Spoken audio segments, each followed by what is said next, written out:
கொஞ்சம் கற்பனை செய்து பாருங்க. வெளியில ரொம்ப பலத்த மழை பெய்துட்டு இருக்கு. ஒரு அருமையான சூழ்நிலை. ஆமா, நீங்க ஜன்னல் வழியா வேடிக்கை பாக்குறீங்க.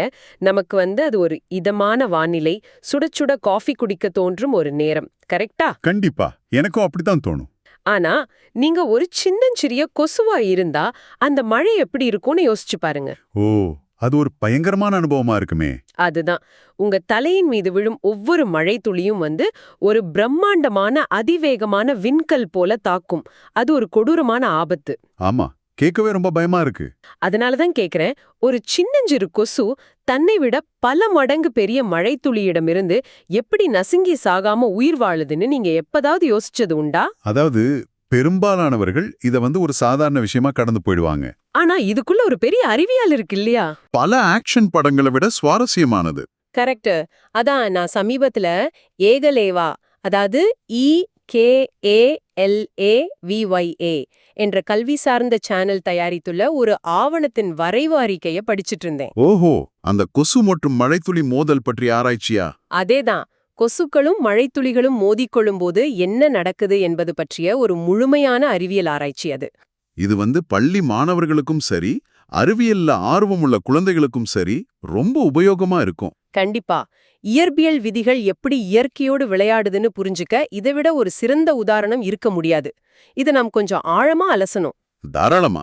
நாம எதிலிருந்து ஆரம்பிக்கலாம்? முதல்ல அந்த ஆபத்து எந்த அளவுக்கு பெரியதுன்னு நாம எண்களை வச்சு பார்ப்போம். இந்த அலசலோட நோக்கமே இந்த சின்ன கொசு எப்படி தப்பிக்குதுன்னு கண்டுபிடிக்கிறது தான். 2 மில்லிகிராம். ஆமா, ஆனா ஒரு மழை துளியின் எடை பாத்தீங்கன்னா 100 மில்லிகிராம் வரை இருக்கும். அதாவது கொசுவை விட 50 மடங்கு அதிக எடை கொண்ட ஒரு பொருள். கரெக்ட். அதுவும் வானத்துல இருந்து அதிவேகமா மோதுது. அது மட்டும் இல்லாம கடுமையான மழை பெய்யும் போது சராசரியா ஒவ்வொரு 25 வினாடிகளுக்கும் ஒரு முறை கொசுவின் மீது இப்படி ஒரு மழைத்துளி விழுதுன்னா அந்த அறிக்கை சொல்லுது. ஒரு நிமிஷம் இருங்க, இது எவ்வளவு பெரிய விஷயம்னு நாம் கொஞ்சம் கற்பனை செய்து பார்க்கணும். சொல்லுங்க, எப்படி ஒப்பிடலாம்? ஒரு மனிதனை வச்சு இதை பார்ப்போம். இப்போ நீங்க ஒரு 50 கிலோ எடை கொண்ட மனிதர்னு வச்சுப்போம். சரி. உங்களை விட 50 மடங்கு அதிக எடைனா அது 2500 கிலோ. ஆமா, ஒரு நடுத்தர அளவிலான கார் அல்லது மணிக்கு 22 மைல் வேகத்துல வரும் ஒரு பெரிய நகரத்து பேருந்து உங்க மீது நேரா மோதுறதுக்கு சமம். கேட்கவே ரொம்ப அதிர்ச்சியா இருக்கு.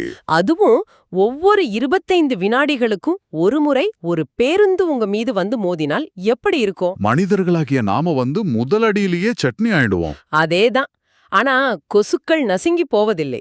எனக்கு ஒரு சந்தேகம், அவை மழையிலிருந்து விலகி ஓடி ஒவ்வொரு மழைத்துளியையும் டாட்ஜ் செய்து தப்பிக்குதா? இல்ல, அதுதான் இங்க மிகவும் ஆச்சரியமான விஷயம். என்ன சொல்றீங்க? விலகி போகலையா? ஆமா, ஒரு பலத்த மழையில கோடிக்கணக்கான மழைத்துளிகள் விழும்போது அதிலிருந்து விலகிச் செல்வது சாத்தியமே இல்லாத ஒன்று. அப்போ அவை நேரடியாக அந்த அடியத்தங்கள் மீது வாங்கிக் கொள்கின்றன. ஒரு பஸ் மாதிரி ஒரு பொருள் நேரடியாக மோதியும் கொசு ஏன் நசுங்குவதில்லை? அந்த மோதலின் வேகம் அதன் உடலை சுக்கு நூறாக உடைத்திருக்கணுமே. இதுக்கு பின்னால் இருக்கும் முதல் இயற்பியல் விதியை அதன் குறைந்த எடையில தான் நம்ம தேடணும். குறைந்த எடையிலையா? ஆமா, கொசுக்களின் எடை மிக மிக குறைவு. இத ஆங்கிலத்தில் ஜீரோ ரெசிஸ்டன்ஸ் அல்லது பூஜ்ய எதிர்ப்பு விசைன்னு சொல்வாங்க. ஓஹோ. ஒரு கனமான பொருள் இன்னொரு கனமான பொருளின் மீது மோதினால்தான் அங்கே பெரிய அளவிலான சேதம் ஏற்படும். ஓ, இது நான் இப்படி புரிஞ்சு கொள்ளாமா? எப்படி சொல்லுங்க? என் கையில ஒரு கனமான குத்துச்சண்டை உரைய, அதாவது ஹெவி பாக்ஸிங் கிளவ் அணிந்து கொண்டு காற்றில் மெதுவாக மிதந்து கொண்டிருக்கும் ஒரு பிறந்தநாள் பலூனை வேகமா குத்துகிறேன்னு வச்சுப்போம். அருமையான உதாரணம். அப்புறம் என்ன நடக்கும்? பலூன் வெடிக்காது. ஏன்னா அது மிக மிக லேசானது. என் குத்துச்சண்டை உரையின் வேகத்தை எதிர்க்கும் அளவுக்கு அதற்கு எடை இல்ல. எக்ஸாக்ட்லி. அதனால அது வெடிப்பதற்கு பதிலாக என் உரையோடு சேர்ந்து இலகுவாக நகர்ந்து விலகிடும். நான் சொல்றது கரெக்டா? 100% கரெக்ட். அதேதான் இங்கேயும் நடக்குது. பலூன் வெடிக்காமல் இருப்பதற்கு காரணம் அதன் குறைந்த நிறைதான். அதுபோலவே கொசுவும் அந்த மழைத்துளிக்கு எந்த உடல் ரீதியான எதிர்ப்பையும் தராமல் அப்படியே வளர்ந்து கொடுக்குது. வாவ். இதை இயற்பியலில் உந்தம், அதாவது மொமெண்டம் என்று சொல்வார்கள். ஒரு நகரும் பொருளின் உந்து சக்தி. ஓ, அப்ப கொசுவின் எடை மிக குறைவு என்பதால்? ஆமா, அந்த பிரம்மாண்டமான மோதலின் போதும் மழைத்துளி தனது வேகத்துல வெறும் 10% மட்டுமே இழக்கிறது. அதாவது 9 மீட்டர் பர் செகண்ட் வேகத்திலிருந்து 8.1 மீட்டர் பர் செகண்டாக குறையுது, அவ்வளவுதானா? அதேதான், மழைத்துளியின் வேகம் பெரிய அளவில் பாதிக்கப்படுவதில்லை. அது கொசுவின் மீது மோதிய பிறகும் தனது பயணத்தை தொடர்கிறது. அப்படியானால் அந்த அடியை உள்வாங்கும் கொசு என்னாகுது? பலூன் போல அதுவும் காற்றில் பறந்து சென்று விடுமா? பலூன் காற்றில் பறக்கும். ஆனா இங்கே கொசு என்ன செய்யுது தெரியுமா? என்ன செய்யுது? அந்த மோதுகின்ற மழைத்துளியின் முன்பக்கத்துல அப்படியே ஒட்டிக்கொள்ளும். ஒட்டிக்குமா? ஆமா, ஒரு தற்காலிக பயணியை போல, அதாவது ஒரு டெம்பரரி ஸ்டோவே போல அந்த மழைத்துளியோட சேர்ந்தே கொசுவும் கீழ்நோக்கி பயணிக்க தொடங்கும். அட, ஒரு வினாடியில நடக்கும் ஒரு இலவச சவாரி. ஆமா, கேட்பதற்கு வேடிக்கையா இருக்கும். உண்மையிலே ஆச்சரியமா இருக்கு. ஆனா இங்க எனக்கு ஒரு பெரிய சந்தேகம் வருது. கேளுங்க. மழைத்துளியோட சேர்ந்து கீழே பயணிப்பது சரி, ஆனா அந்த அசுர வேகத்தை கொசுவின் சிறிய உடல் எப்படி தாங்குது? அது ஒரு முக்கியமான கேள்வி. ஏன்னா அந்த ஈர்ப்பு விசை கற்பனை செய்ய முடியாத அளவுக்கு அதிகமா இருக்குமே. நீங்க நினைப்பது சரிதான். மழைத்துளியோட ஒட்டிக்கொண்டு கீழே விழும்போது கொசு பூமியின் ஈர்ப்பு விசையை விட 300 மடங்கு அதிகமான கீழ்நோக்கிய முடுக்கத்தை சந்திக்குது. 300 மடங்கு? ஆமா, அதாவது 300 G's டவுன்வர்ட் ஆக்சலரேஷன். 300 ஜியா? ஒரு நிமிஷம், 300 ஜி விசைனா சாதாரண விஷயம் இல்லையே. கண்டிப்பா இல்ல. போர் விமானங்களை ஓட்டும் திறமையான விமானிகளே 9 அல்லது 10 ஜி ஃபோர்ஸ் விசையை தாங்க முடியாமல் மயக்கமடைந்து விடுவார்கள். ஆமா, பிளாக் அவுட் ஆயிடுவாங்க. கரெக்ட். அவங்க ரத்த ஓட்டமே நின்று மூளைக்கு ரத்தம் செல்லாமல் பிளாக் அவுட் ஆயிடுவாங்கன்னு நாம படிச்சிருக்கோம். அப்படி இருக்கும்போது சொல்லுங்க, எந்த பாதுகாப்பு உபகரணமும் இல்லாத, எலும்பு கூட இல்லாத ஒரு சின்னஞ்சிறு பூச்சி எப்படி 300 ஜி விசையை தாங்கி உடல் சிதறாமல் அப்படியே இருக்கு? அதற்கான விடை அதன் உடலமைப்பிலேயே இயற்கையாக வடிவமைக்கப்பட்டிருக்கு. எப்படி? கொசுவின் உடலில் கைட்டின் எனப்படும் ஒரு தனித்துவமான வெளி எலும்புக்கூடு இருக்கு. அதாவது எக்ஸோஸ்கெலட்டன். கைட்டின், அது மனிதர்களைப் போல உள்ளே எலும்புகள் இல்லாமல் வெளியே ஒரு கவசம் போல இருக்குமா? அதேதான், வெளியே ஒரு பாதுகாப்பு கவசம் மாதிரி இருக்கும். இந்த கைட்டின் கவசம் இரும்பை போல அவ்ளோ கடினமானதா? கடினமானது என்று சொல்வதை விட நெகிழ்வானது என்று சொல்வதுதான் சரியா இருக்கும். நெகிழ்வானதுனா? இது இயற்கையின் ஒரு அற்புதமான கவசம். இரும்பு போல விரைப்பா இருந்தா அந்த 300 ஜிவிசை படும்போது அது சுக்குநூறா உடைஞ்சிடும். ஓ, கரெக்ட். ஆனா இந்த கைட்டின் மிகவும் வளைந்து கொடுக்கும் தன்மையும் அதே சமயம் அதிக உறுதியும் கொண்டது. ஓஹோ, ஒரு பம்பர் போல அல்லது ஒரு ஸ்ப்ரிங் போல செயல்படுதா? ஆமா, அதிக அழுத்தம் வரும்போது வளைந்து அந்த விசைய உள்வாங்கிவிட்டு மீண்டும் பழைய நிலைக்கு திரும்பும் தன்மையா? மிக துல்லியமா சொன்னீங்க. இந்த நெகிழ்வு தன்மைதான் அந்த மாபெரும் விசையிலிருந்து கொசுவின் உள் உறுப்புகள் சிதறி போகாமல் அதை காப்பாற்றுகிறது. வாவ்! அந்த மாபெரும் அழுத்தத்தை இந்த கைட்டின் கவசம் ஒரு ஷாக் அப்சார்பர் போல தன்னுள் உள்வாங்கி கொசுவின் உயிருக்கு எந்த ஆபத்தும் வராமல் பாதுகாக்குது. நம்பவே முடியாத ஒரு பரிணாம வளர்ச்சி இது. ஆமா, இயற்கை ஒரு சிறந்த இன்ஜினியர். சரி, மழைத்துளி கொசுவின் மையப்பகுதியில நேரடியாக விழுந்தா அது பலூனை போல தப்பித்து அந்த நீர் துளியோடு சேர்ந்து கீழே பயணிக்குது. ஆனா மழையின் போது காற்று அடிக்கும், கொசுவும் பறந்து கொண்டிருக்கும். ஒவ்வொரு முறையும் மழைத்துளி சரியாக கொசுவின் மையத்தில்தான் விழும்னு சொல்ல முடியாதல்லவா? கண்டிப்பா சொல்ல முடியாது. ஒருவேளை கொசுவின் ஓரமாக, அதாவது சிறகுகளிலோ அல்லது கால்களின் விளிம்பிலோ அடிபட்டால் என்ன நடக்கும்? அது ரொம்ப இன்ட்ரெஸ்டிங்கான விஷயம். விளிம்பில் ஒரு பெரிய பஸ் மோதினால் அந்தரத்தில் தூக்கி வீசப்பட்டு சிறகுகள் பீந்து போகாதா? நீங்களே அந்த பதில சொல்ல போறீங்க பாருங்க. உண்மையில 75% நேரங்களில் மழைத்துளி கொசுவின் மையத்தில் படுவதில்லை. ஓ, அப்படியா? ஆமா, அது கொசுவின் சிறகு அல்லது கால்களின் ஓரத்தில்தான் படுது. அப்போ அது ரொம்ப ஆபத்தாச்சே. உங்களுக்கு இது ஆபத்தாக தோன்றலாம். ஆனா அறிவியல் படி பார்த்தால் இப்படி ஓரமாக நடக்கும் மோதல்தான் கொசு தப்பிப்பதே இன்னும் எளிதாக்குது. என்னது? ஓரமாக அடி வாங்குவது தப்பிக்க உதவுமா? இது எப்படி சாத்தியம்? இயற்பியல்ல முறுக்கு விசை அல்லது டார்க் என்ற ஒரு கான்செப்ட் உண்டு. பள்ளி மாணவர்களுக்கு இது நல்லா தெரிஞ்சிருக்கும். ஆமா, டார்க். ஒரு பொருளின் மையத்தில் விசை செயல்பட்டால் அந்த பொருள் நேராக நகரும். சரி. ஆனா மையத்தில் இல்லாமல் அதன் விளிம்பில் அல்லது ஓரத்தில் ஒரு விசை செயல்படும்போது அது அந்த பொருளை சுழலச் செய்யும். ஓஹோ! மழைத்துளி கொசுவின் சிறகில் படும்போது இந்த முறுக்கு விசை கொசுவின் உடலில் ஒரு சுழற்சியை உருவாக்குது. கொஞ்சம் இருங்க, இத நம் விளையாடும் ஒரு பம்பரத்தோட ஒப்பிட்டு பார்க்கலாமா? Spinning top. தாராளமா ஒப்பிடலாம், சொல்லுங்க. பம்பரத்தின் ஒரு ஓரத்துல கயிற்ற வச்சு சுண்டி இழுக்கும்போது அது எப்படி வேகமாக சுழலுதோ அதேபோல மழைத்துளி ஓரமாகப்பட்டதும் கொசுவும் காற்றில் தலைக்குப்புற வேகமாக சுழலுதா? நீங்க சரியா புரிந்து கொண்டீர்கள். நேராக அடிவாங்கி மொத்த விசையும் உள்வாங்குவதை விட பக்கவாட்டில் அடிபட்டு ஒரு பம்பரம் போல சுழன்று அந்த ஆற்றலை சிதறடிப்பது ஒரு புத்திசாலித்தனமான தற்காப்பு முறை. வாவ், செம்ம. கொசு அப்படி சுழலும்போது மழைத்துளியின் ஆற்றலில் ஒரு மிகச்சிறிய பகுதியை மட்டுமே அது உள்வாங்குது.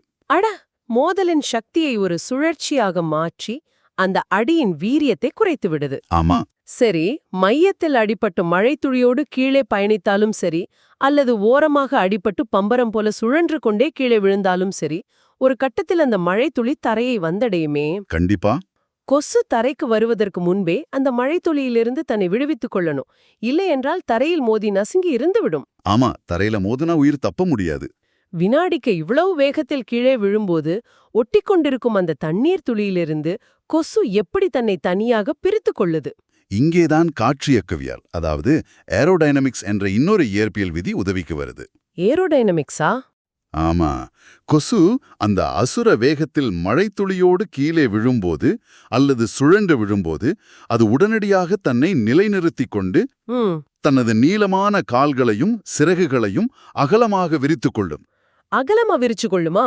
ஆமா, இது பார்ப்பதற்கு ஒரு பாராஷூட் காற்றில் விரிவது போல செயல்படும். பாராஷூட் விளைவு, அதாவது விரிந்த கால்கள் மற்றும் சிறகுகள் மீது காற்று ஒரு மேல் நோக்கிய அழுத்தத்தை கொடுக்கும். அது கொசுவின் வேகத்தை குறைக்கும். சரியா? கரெக்ட். இதத்தான் காற்றியக்க எதிர்ப்பு அல்லது ஏரோடைனமிக் டிராக் என்று சொல்வார்களா? அதேதான். இப்ப 2 பொருட்களை கற்பனை செய்து பாருங்க. ஒன்னு மென்மையான உருந்தையான மழைத்துளி, இன்னொன்னு சிறகுகளையும் கால்களையும் விரித்து வச்சிருக்கும் கொசு. ஆமா, மழைத்துளிக்கு காற்றின் எதிர்ப்பு பெரிய அளவில் இருக்காது. அது காற்றை கிழித்துக் கொண்டு வேகமாக பயணிக்கும். சரி. ஆனா கொசுவின் கால்களும் சிறகுகளும் நிறைய காற்றியக்க எதிர்ப்பை உருவாக்கும்.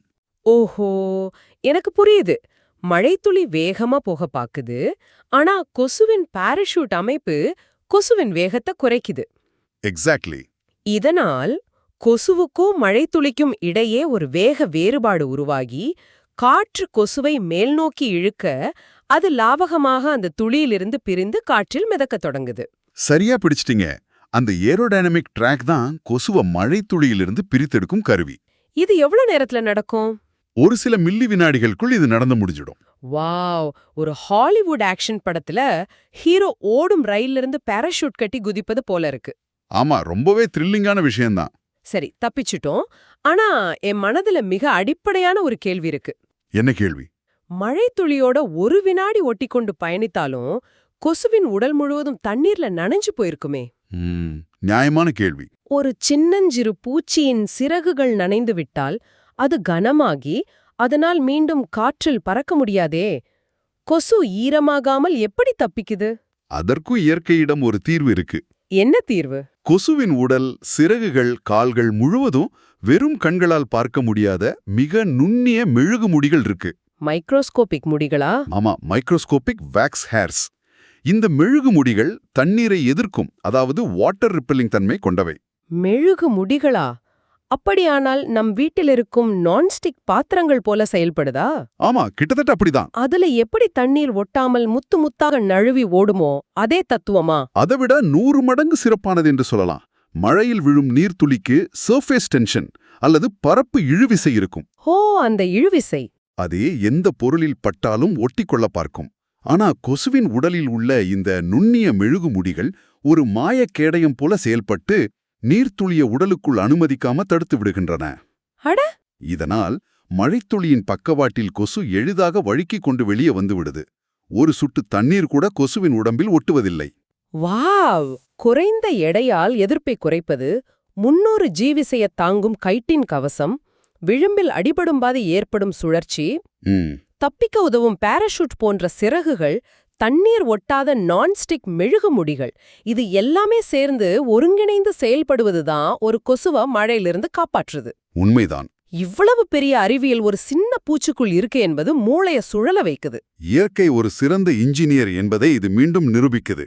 ஆனா நீங்க ஒரு விஷயத்தை கவனிக்கணும். என்ன விஷயம்? இந்த தப்பிக்கும் தந்திரங்கள் அனைத்தும் சில குறிப்பிட்ட நிபந்தனைகளுக்கு உட்பட்டவை. என்ன நிபந்தனை? எப்போதுமே கொசு தப்பித்து விடாதா என்ன? நாம் இதுவரை பேசியது எல்லாமே கொசு காற்றில் பறந்து கொண்டிருக்கும் போது. அதாவது மிட்டேரில் நடக்கும் மோதல்களை பற்றி மட்டும்தான். ஓ, அப்போ வேற எப்போ ஆபத்து? ஒருவேளை கொசு தரையிலோ உங்க வீட்டின் சுவற்றிலோ அல்லது ஒரு மர இலையின் மீதோ அமைதியாக அமர்ந்திருக்கும் போது அதன் மீது ஒரு பெரிய மழைத்துளி பட்டால் என்னாகும்னு யோசிச்சு பாருங்க. அப்போதும் இதே போல வளைந்து கொடுத்து தப்பிக்குமா அல்லது சுழன்று தப்பிக்குமா? தப்பிக்கவே முடியாது. உயரம்தான் இங்கே உயிர் வாழ்வதற்கான ஒரே வாய்ப்பு. Altitude equals survival. ஓஹோ. காற்றில் பறக்கும்போது கொசுவின் பின்னால் எந்த தடையும் இல்லை. அதனால அந்த மோதலின் விசையை உள்வாங்கி கொசுவால் பின்னால் நகர முடியுது. அந்த ஜீரோ ரெசிஸ்டன்ஸ் வேலை செய்யுது. ஆனா தரையில் அமர்ந்திருக்கும் போது நிலைமை வேற. ஆமா. ஓ, தரை ஒரு தடையாக மாறிவிடுகிறது. மழைத்துளி மேலேருந்து மோதும்போது தரை அந்த விசையை உள்வாங்காது. அது மீண்டும் கொசுவின் மீதே எதிரொலிக்கும். இத உங்களுடைய பலூன் உதாரணத்தை வச்சு விளக்குறேன். காற்றில் மிதக்கும் பலூனை குத்தினால் அது நகர்ந்து விடும் என்று சொன்னீங்க. ஆமா. ஆனா அதே பலூனை ஒரு செங்கல் சுவற்றோடு ஒட்டி வச்சுக்கிட்டு இப்போ உங்க குத்துச்சண்டை உரையால வேகமா குத்தினால் என்னாகும்? பலூன் எந்த பக்கமும் நகர முடியாமல் சுவரோடு சேர்ந்து நசுங்கி சத்தமா வெடிச்சு சிதறிடும். ஓ, அப்படியென்றால் தரையில் இருக்கும் கொசுவின் நிலைமையும் அதுதான். எக்ஸாக்ட்லி. தரை என்ற சம்மட்டிக்கும் மழைத்துளி என்ற இரும்பு சுத்தியலுக்கும் நடுமில் சிக்கிக் கொண்டு அந்த முழு விசையும் கொசுவை நசுக்கிக் கொன்றுவிடும்.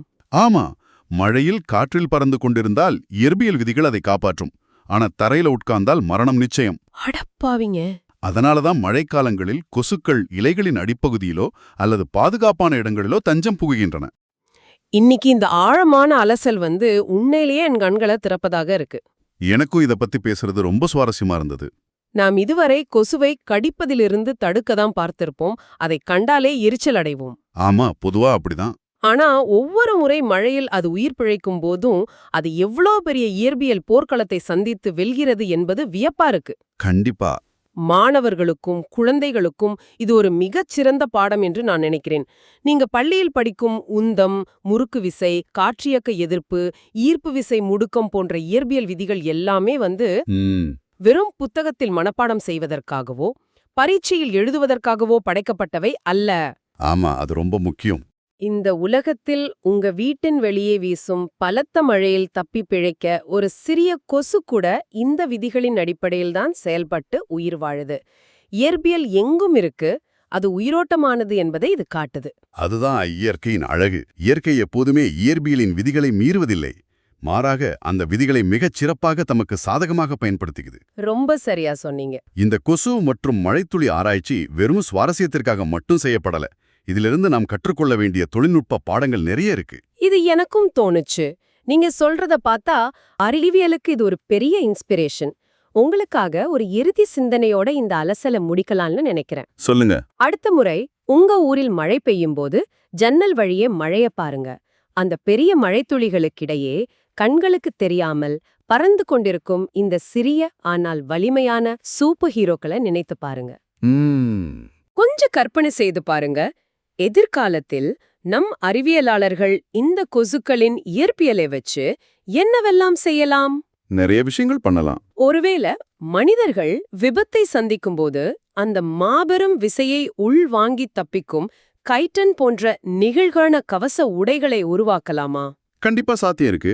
அல்லது பெரும் புயலிலும் மழையிலும் நனையாமல் காற்றுக்கு ஈடு கொடுத்து சுழன்று பறக்கும் குட்டி தேடல் மற்றும் மீட்பு ட்ரோன்களை, அதாவது சர்ச் அண்ட் ரெஸ்கியூ ட்ரோன்களை கண்டுபிடிக்கலாமா?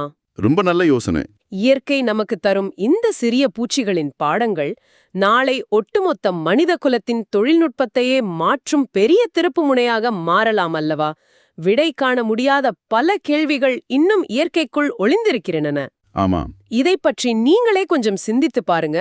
மீண்டும் இதுபோல மற்றொரு வியப்பான, அறிவை விரிவுபடுத்தும் ஆழமான அலசலில் சந்திப்போம். தொடர்ந்து கற்போம், அறிவியலை தேடுவோம்.